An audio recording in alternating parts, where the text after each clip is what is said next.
Yo, what's up mga brad? So andito pala tayo sa bundok mga brad. Ito, yun po yung puno ng siniguelas.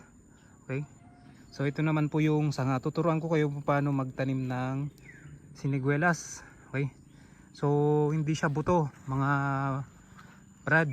Pwede siyang sanga yung itanim. Ito malaki yan dati.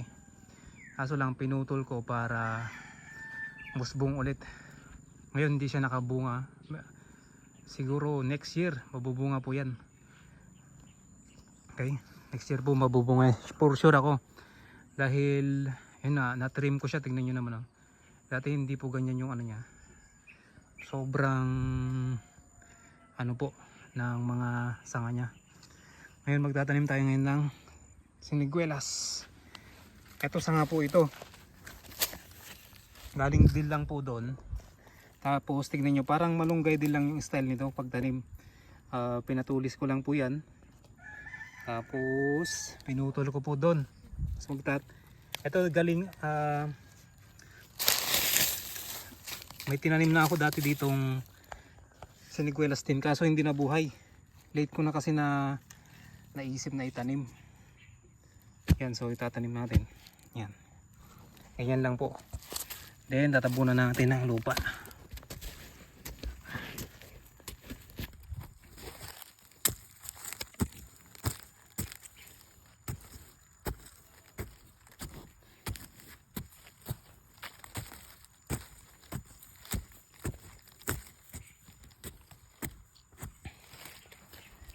Ayan na po.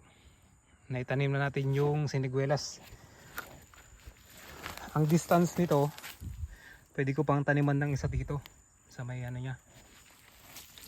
I-trim na lang siya. Ito mga brad.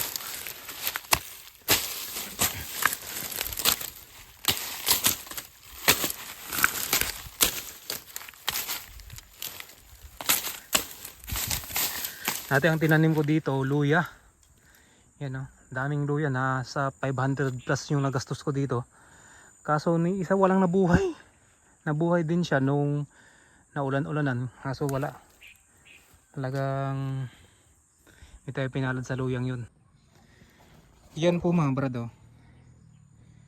Naitanim na natin yung isang last na puno ng siniguelas. Yan po. So meron din dito. Ito po yung nabuhay talaga. Nag-survive sa tatlo na tinanim ko. Okay. Salamat at may nabuhay. May mga mortality. Ito po. Buhay na patunay. Yan o. So hintayin natin siguro mga 2 years pa to. Depende sa ano. Sa tawag dito. Sitwasyon nitong siniguelas na to. Kung masustansya yung bibigyan na yan, lalaki agad. Tapos bubunga.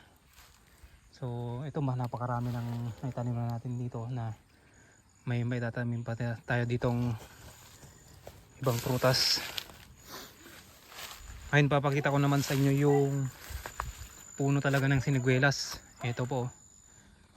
Laki po ng sanga niyan. Ang nagtanim pa niyan yung lolo ko. Tapos pero yung lolo ko wala na po. Ito po mga brad o. Yan siya. Tanim natin na siniguelas. Ay tanim ng aking lolo. Pag lumaki yan, pag namunga, yun. Meron tayong bibenta. Ganun lang yun mga brad. Kailangan natin mag-isip. Habang bata pa tayo, kailangan natin mag-invest sa mga ganito. Hindi naman lagi tayong kumikita ng maayos. Okay. Tingnan natin na. Pwede mong akyatin to. At i-post sa Facebook kung gusto mong magbenta ng mga ganito.